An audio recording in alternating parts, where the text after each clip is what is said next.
Boa noite a todos. Boa noite. Bom, um caloroso boa noite para nos esquentarmos, né?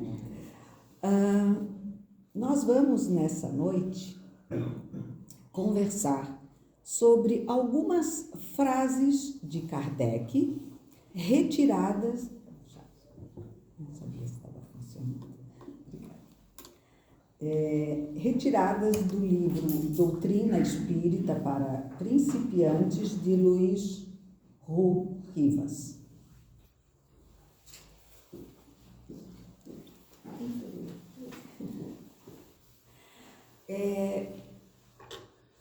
Kardec, em todas as suas obras, tenham sido elas vindas diretamente dos nossos irmãos da espiritualidade maior, como nas suas próprias interpretações íntimas, ele sempre usou muito o cunho da razão, a questão científica, ou seja, a ciência como base de comprovação de tudo aquilo que os espíritos nos trouxeram, né?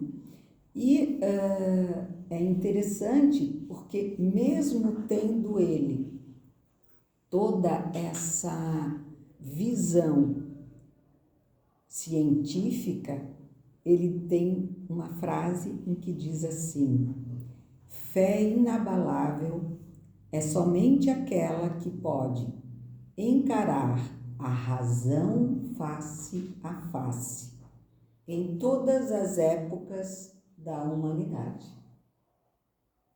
Então vejam que ele demonstra nessa frase, né, o que é fé? Como é que ela pode não se abalar frente às dificuldades do nosso dia a dia?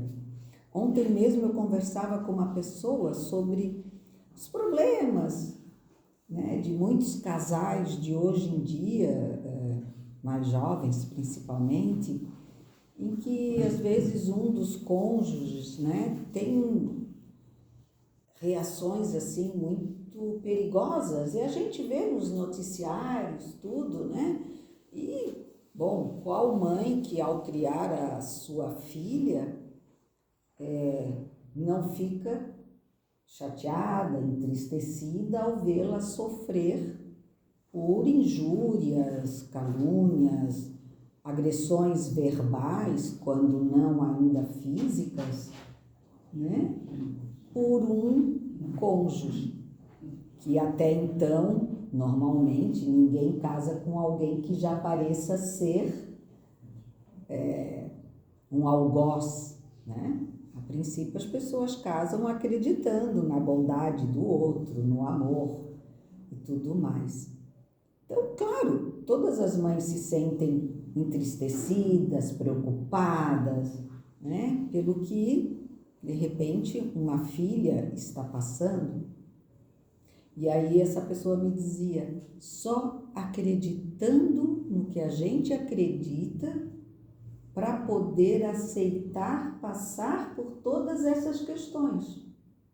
Porque senão seria injusto, né? Por que de repente uma pessoa encontra alguém que parece ser o príncipe encantado e que depois se torna o dragão? Se é que o dragão merece essa conotação negativa, né? Mas é uma brincadeira. Porém, é isso, né? Se nós não acreditarmos, nós vamos nos achar injustiçados. Ou então a gente vai acreditar que é tudo no olho por olho e no dente por dente, né? Porque fizeram para mim, eu vou lá, está incomodando a minha filha, não dá paz, está botando meus netos a perder, está fazendo isso, fazendo aquilo, quer saber? Tchau.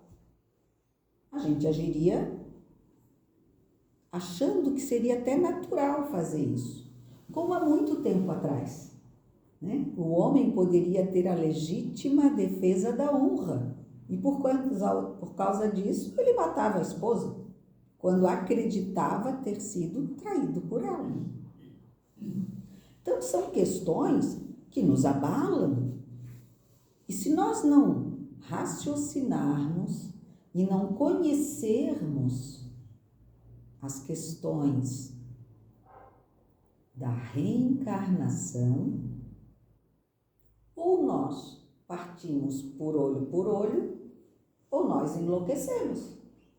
Porque não dá para imaginar qual a razão ou qual a causa de alguém vir para este mundo para passar por tantas dificuldades. Ou quantas mães, né, que enterram seus filhos por uma bala perdida. Que coisa sem nexo. Como explicar? A fé é inabalável somente quando encara a razão face a face. Então, nós temos que nos prender nessas palavras. E como que é encarar a razão face a face? Ah, não, certo, aquela bala perdida, aquele moço que matou, aquela moça que fez tal coisa, o outro que fez não sei o quê, eles estão só, né, fizeram o que fizeram porque na vida passada a vítima de hoje fez com eles. Será que é assim? Só isso?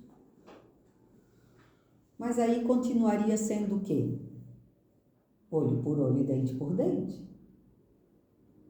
Né? Você me matou, então eu reencarno e te mato. Aí você reencarna e me mata. E assim vão brincando que não é a palavra correta, mas enfim. Na verdade, a gente sabe que pode até parecer que seja, mas não é. E muito menos deveria ser. Por isso nós reencarnamos com a proposta de crescermos, de aprendermos, de perdoarmos, e quando nós voltamos, se não conseguimos fazer toda a lição completa, nós ficamos na recuperação de entender e interpretar o que nos freou para que não conseguíssemos concluir a nossa missão. E aí nós voltamos com a proposta novamente de fazer o certo. Jamais qualquer um de nós volta em sã consciência espiritual para cometer os mesmos erros. É claro, somos fracos, muitos de nós ainda pensamentos primitivos, pouco evoluídos, e caem nas tentações mais horrendas, né? E mantém um ciclo de erros. Mas a partir do momento que nós crescemos um pouquinho, olha como toda uma sociedade, toda uma humanidade se modifica. Hoje, não se aceita mais matar alguém simplesmente pela honra daquela pessoa, né? Até porque a honra tem significados muito diferentes de uns para outros. A minha mãe sempre ensinou a gente lá em casa que a pior coisa do mundo era mentir. Então, eu sempre dizia assim, pode me chamar de tudo, mas não me chama de mentirosa porque isso me ofende. Então, para mim, estariam abalando a minha honra se estivessem me chamando de mentirosa. Até eu entender que o outro pode pensar o que ele quiser pensar de mim, que na verdade nada deve me importar, mas a gente leva muito tempo para chegar nessa compreensão e leva mais outro tempo para colocá-la em prática, né? E como disse Paulo, o bem que eu quero eu ainda não faço e o mal que eu não quero eu ainda faço. Porque a gente pensa, né? Não vou mais fazer isso, não vou mais pensar assim. E daqui a pouco a gente escorrega. Porque é um treinamento. Todo aprendizado é treinamento. Então, lembremos dessa máxima, né? Que a fé, ela só vai ser inabalável se nós tivermos compreensão do que ela significa. E a gente só consegue isso ou porque já nasceu muito adiantado, ou porque se dedica ao aprendizado, ao estudo de tudo aquilo que o Mestre Jesus nos deixou. E como nós adotamos a doutrina e cremos na doutrina dos Espíritos, através das explicações que a doutrina nos trouxe, os esclarecimentos de tudo aquilo que o Mestre deixou para nós, como exemplos, né? Como orientação para que a gente consiga chegar onde ele chegou, através do caminho, da verdade e da vida que ele mesmo se colocou. E aí Kardec também nos coloca que todo efeito tem uma causa. Todo efeito inteligente tem uma causa inteligente. A potência de uma causa está na razão da grandeza do efeito. Olha a ciência falando aqui, né? Como é legal. Ah, mas isso aí é tão teórico. Mas a ciência, ela é teórica também. Ela avalia. E, vejam, tudo é consequência. Seja positiva e seja negativa. Porque normalmente a gente pensa muito no negativo, né? Não, tá certo. Certo, eu estou passando por isso, por esse problema, por essa dificuldade, porque com certeza eu fui muito mal e eu sou ainda uma pessoa que ainda erra muito. E aí a gente começa tanto a ter uma autopiedade, como também ter um grau muito alto de julgamento para conosco. Porque usar a razão é ver o equilíbrio em tudo. E assim, nós podemos ver o que vem de positivo nos fatos mais horrendos de nossa vida. Claro que não no momento exato que a gente está passando por aqui, né? Qualquer coisa ruim é ruim. Não vai deixar de ser ruim. Mas ela não precisa permanecer ruim durante toda a nossa vida. A gente pode transformá-la. Ah, porque fiquei viúva muito novinha, fiquei sem ninguém, a vida foi muito difícil, até hoje eu choro a falta do marido. Ah, isso foi uma coisa que fizeram negativa, Deus não podia ter levado, tal. Poxa, mas veja bem, você se superou, criou os filhos sozinho, fez isso, fez aquilo. Olha quanta coisa. Uma pessoa que de repente estava pensando que ia ficar só ali, casada, cuidando da casa, muito acomodada, a vida com essa transformação lhe fez também se transformar. Não que a gente diga, ai, que bom que ele foi, que ele partiu. Não é isso. Não é que a gente não vá sentir. É como eu disse, o ruim é sempre ruim. Um momento ruim, ele vai ser sempre ruim. Mas depois dele, a gente pode perceber o quanto a gente cresceu, o quanto a gente aprendeu, o quanto aquilo nos tornou mais resistentes ou mais resilientes. Nada é por acaso. Tudo, toda causa tem um efeito. A gente sabe disso. né? Se deixar a panela muito tempo no fogo, queima a comida. Simples assim. Não tem como errar. Ou desliga, né? Ou deixa queimar. Se der uma topada numa pedra, no mínimo vai doer o dedão. Se não quebrar. Tudo tem. Tudo é causa e consequência. Mas nem tudo é completamente negativo. Às vezes, mais vale sair com o dedão quebrado do que perder a perna ali na frente. E a gente xinga a pobre da pedra. Só que ela pode ter nos beneficiado pelo momento e local onde ela estava. Porque se nós tivéssemos dado um passo mais à frente, poderíamos ter perdido a perna por qualquer outra coisa. Por uma picada de cobra. Enfim. Nós somos muito presos em efeitos. Mas a gente deve parar e tentar achar a causa das coisas.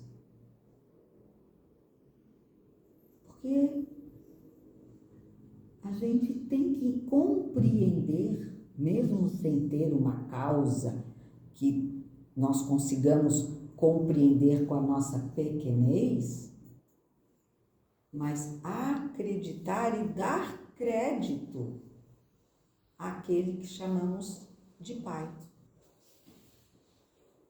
A doutrina que confirmamos ser consoladora. Porque se não dermos crédito a ela, nós estaremos duvidando do amor e da inteligência primeira e suprema, que é Deus. Se nós acreditarmos no que é ruim e que tudo só acontece para nós de ruim. Eu só mereço o que é ruim mesmo. Não dou para nada nessa vida, nada dá certo para mim. E aí você constrói a causa dos efeitos que você passa a viver. Então não. Nós temos que modificar e entender, compreender, acreditar, dar crédito a essa inteligência que nos criou, não para sermos infelizes, mas para sermos cada dia melhores. E é só levando o tombo que a gente passa a ser um belo corredor de ciclismo, por exemplo. Nenhum ciclista começou a andar de bicicleta sem antes ter ralado pelo menos os joelhos. É assim. Sempre que nós desejarmos alcançar algo, nós vamos ter que nos esforçar. Repetir, ir, tentar e não desistir. Sejam quais forem os prodígios realizados pela inteligência humana, esta inteligência tem também uma causa primária. É a inteligência superior, a causa primária de todas as coisas, qualquer que seja o nome pelo qual o homem a designa. Então, aquilo que eu acabei de falar. Ninguém nos criou por nada. Se nós fôssemos o nada, o que seria a árvore que nos dá o fruto? O mar que nos traz o peixe? E tantas outras coisas. Tudo tem seu valor. E como o Mestre Jesus mesmo disse, né? Não há de cair um fio de cabelo nosso sem que essa inteligência suprema, a quem Jesus nos ensinou a chamar de Pai como Criador de cada um de nós, não estivesse ciente ou não esteja ciente. Reconhece-se a qualidade dos espíritos pela sua linguagem, e dos espíritos verdadeiramente bons e superiores é sempre digna, nobre, lógica, isenta de contradições, respira sabedoria, benevolência, modéstia e a moral mais pura. É concisa e sem palavras inúteis. Isso é importantíssimo que nós tenhamos em mente. Tanto para quem faz trabalho mediúnico, como para quem frequenta uma casa espírita, seja ela qual for, e espera ter respostas dos espíritos.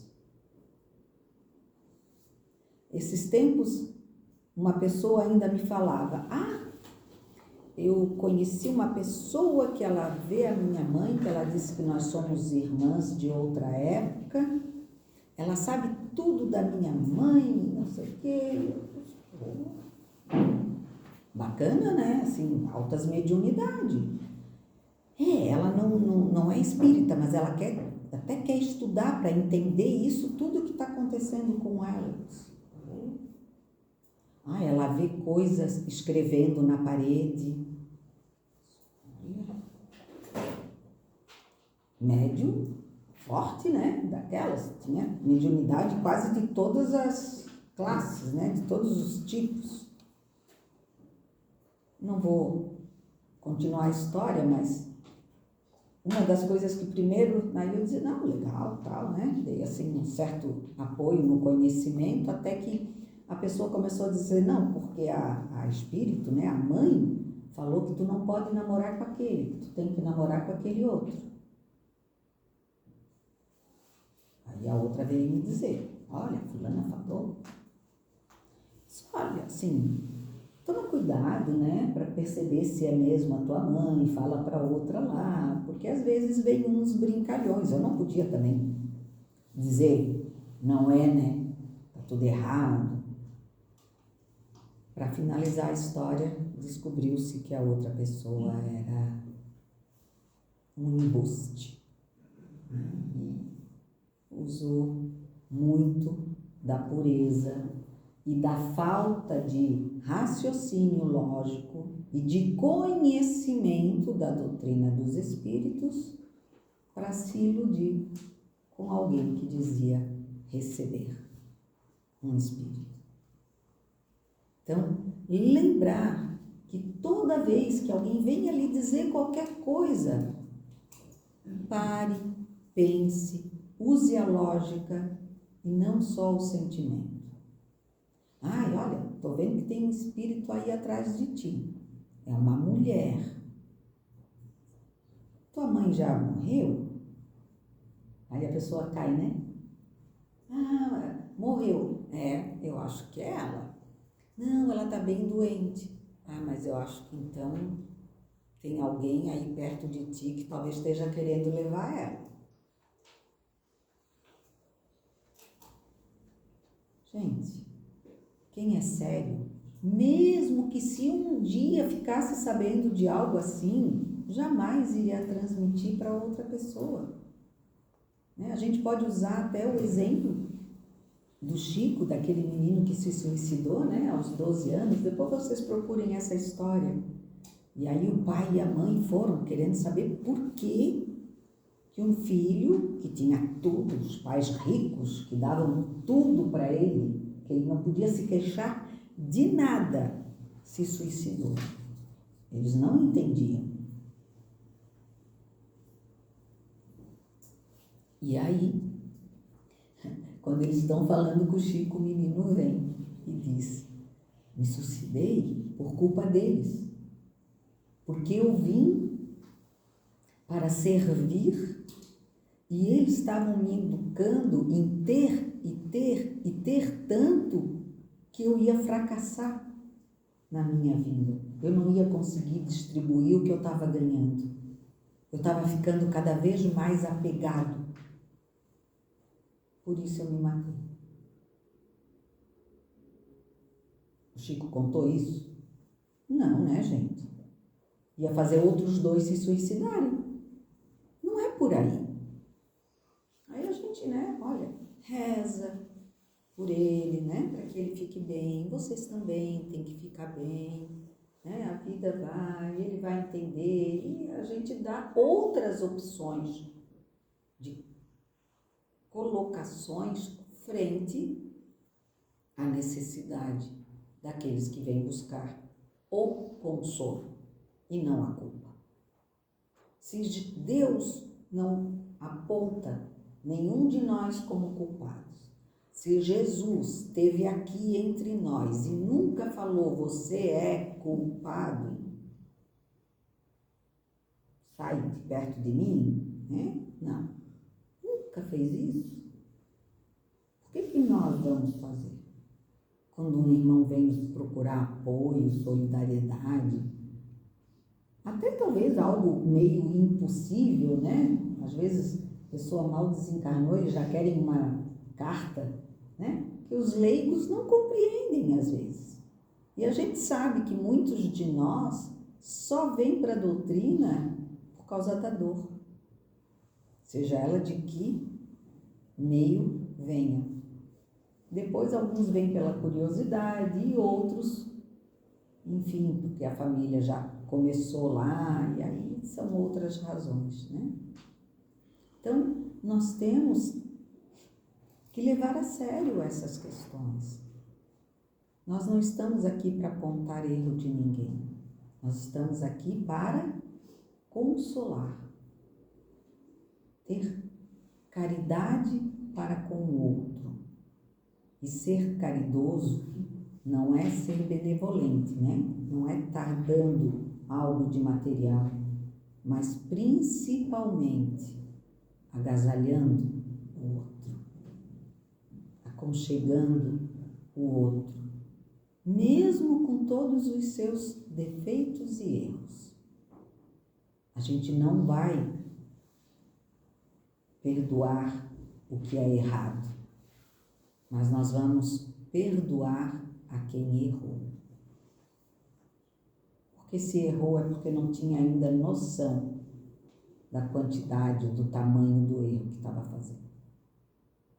Ele não aprendeu o que talvez nós já tenhamos aprendido para não cometer o mesmo erro.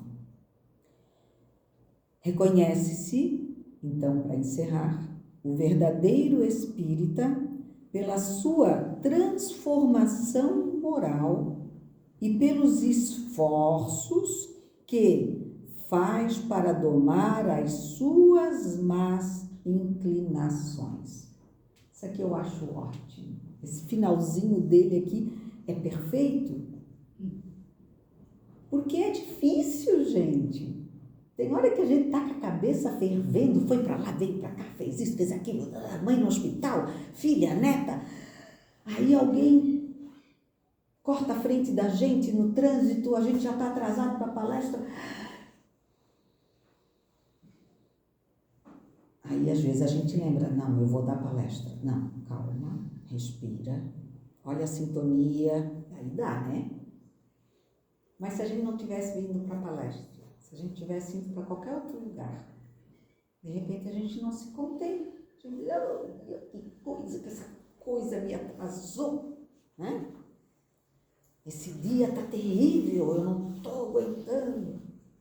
Aí a gente escorrega mais um pouquinho ainda, né? Porque quanto mais a gente dá espaço, mais o chão fica escorregadio, né? Então, vejam, reconhece-se o verdadeiro espírita pela sua transformação moral. A gente vai mudando. assim, uma grande mudança. Eu continuo na mesma estatura desde que eu entrei para o Espiritismo. Então, assim, não mudei tanto. Não sei as rugas.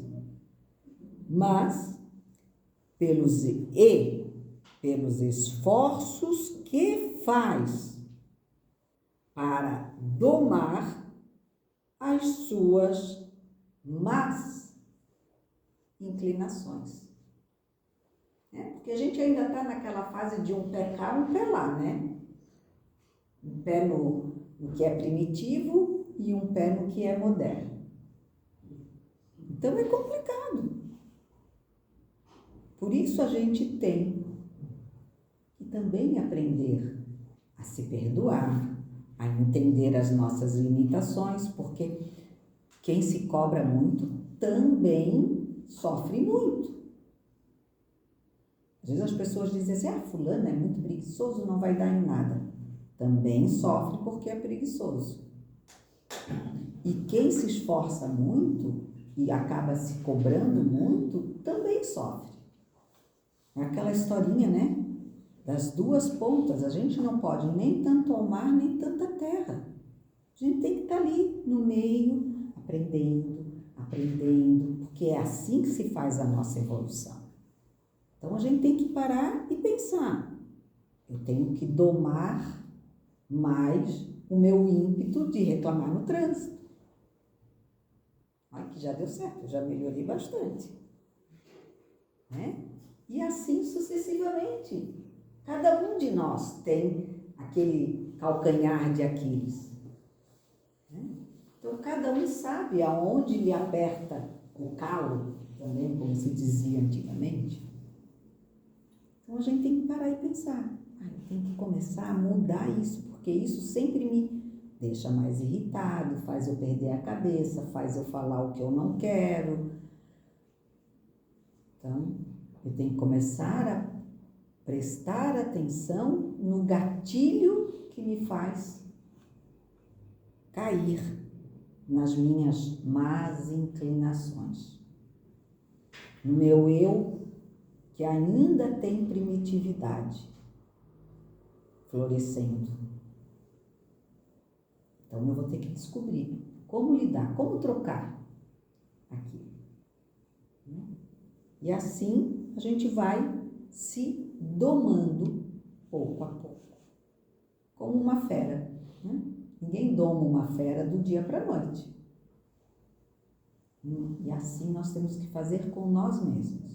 Entendermos o nosso lado fera, mas procurar domá-lo com calma, paciência e muita vontade e dedicação. Né? Porque te ajuda, que daí eu te ajudarei.